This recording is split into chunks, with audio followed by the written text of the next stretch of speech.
இது Thursday evening. இன்றைக்கி பௌர்ணமி அப்படிங்கிறதுனால குலதெய்வ கோயிலுக்கு போகலான்னு ஒரு பிளானு. நம்ம ஒரு 15 வாரமாக போயிட்டுருக்கோம். ஸோ இன்றைக்கி ஒர்க்லேருந்து வந்ததுக்கப்புறம் போகலாம் அப்படின்னு மார்னிங்கே பேசியிருந்தோம்.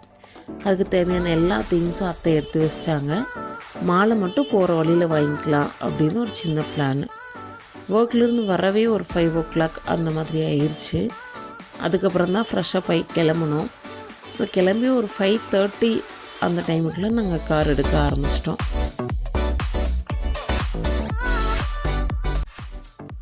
போகிற வழியிலே மாலை வாங்கிட்டு போயிடலான்னு சொன்னதுனால ஃபஸ்ட்டு சூலூரில் பார்த்தோம்.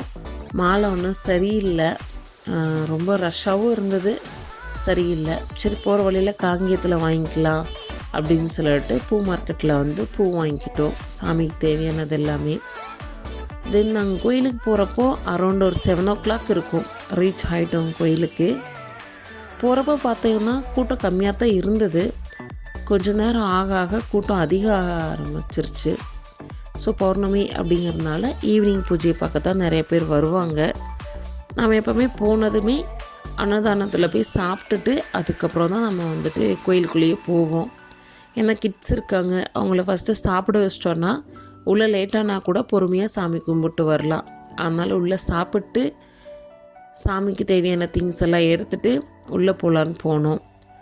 ஸோ இன்றைக்கி ஹைலைட்டே இந்த பௌர்ணமி தான். ஸோ அதையும் கோயிலே வச்சு பார்த்தாச்சு. அதுக்கப்புறம் சரி தீபம் போடலாம் அப்படின்னு சொல்லிட்டு தேங்காயெல்லாம் உடச்சிட்டு வந்துட்டு தீபம் போட ஆரம்பிச்சிட்டோம். தீபத்தில் நெய் ஊற்றி திரி போட்டு, இது எந்த வேண்டுதலும் கிடையாது, பட்டு எல்லோரும் நல்லா இருக்கணும் அப்படிங்கிறதுனால நம்ம பௌர்ணமிக்கு போகிறப்பெல்லாம் இந்த தீபம் போட்டுட்ருக்கோம்.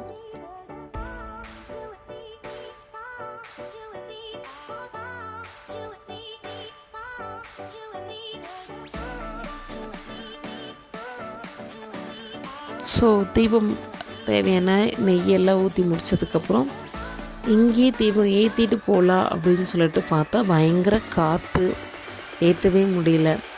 சரி நம்ம வந்து தீபம்லாம் இருக்கிற அந்த மண்டபத்தில் கொண்டு போய் வச்சு ஏற்றலாம் அப்படின்னு சொல்லிட்டு போனோம்.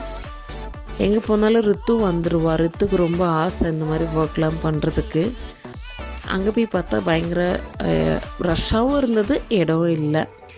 சரி என்ன பண்ணலாம் அப்படின்னு ஒரு 2 செகண்ட் யோசிச்சுட்டு எங்கே கேப் இருக்குதுன்னு பார்த்துட்டு எப்படியோ ஒரு வழியில் தீபம் ஏற்றிடலாம் அப்படின்னு சொல்லிட்டு ஏற்றிட்டோம்.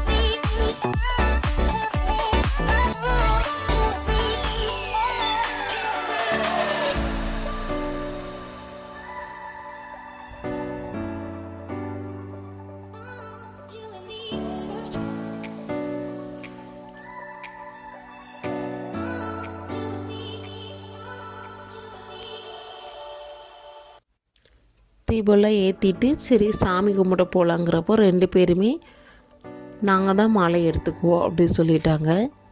சரின்னு சொல்லிட்டு ஆளுக்கு ஒரு மாலை கவர் கொடுத்துட்டு சாமிக்கு எடுத்துகிட்டு வந்த திங்ஸ் எல்லாத்தையுமே தட்டில் வச்சு ஐயர்கிட்ட கொடுத்தாச்சு.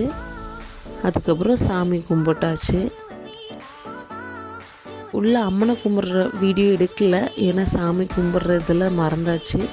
தென் சாமி கும்பிட்டு வெளியில் வர்றப்போ ரித்து தலையில் நீங்களாம் பூ வச்சுருக்கீங்க, நான் தலையில் வைக்க முடியாது, நான் காதில் வச்சுக்கிறேன் அப்படின்னு சொல்லி கேட்டாள்.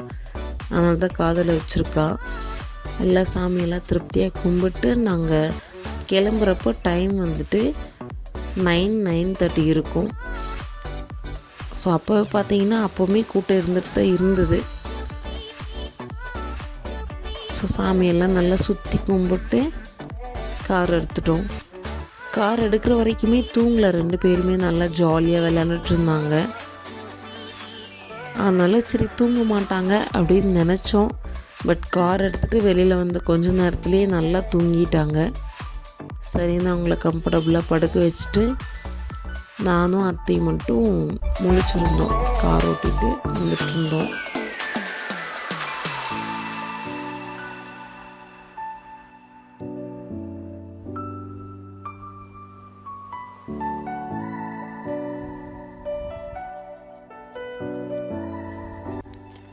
ஸோ ஒரு சில நேரத்தில் கோயிலுக்கு போயிட்டு வர்றப்போ மழை வரும்.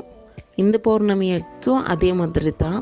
ரொம்ப ஹெவி ரெயினும் இல்லை, எல்லா இடத்துலையும் இல்லை, கிராஸ் ஆகும் சில இடத்துல வந்துட்டு ரெயின் வர ஆரம்பிச்சிது. ஸோ அதே ஒரு பிளெஸ்ஸிங் மாதிரி இருந்தது, ரொம்ப ஹாப்பியாக. தென் நாங்கள் வீட்டுக்கு வரும்போது 10:51 ரீச் ஆகிட்டோம் வீட்டுக்கு. ஓகே, நெக்ஸ்ட் வீடியோவில் பார்க்கலாம். பாய்.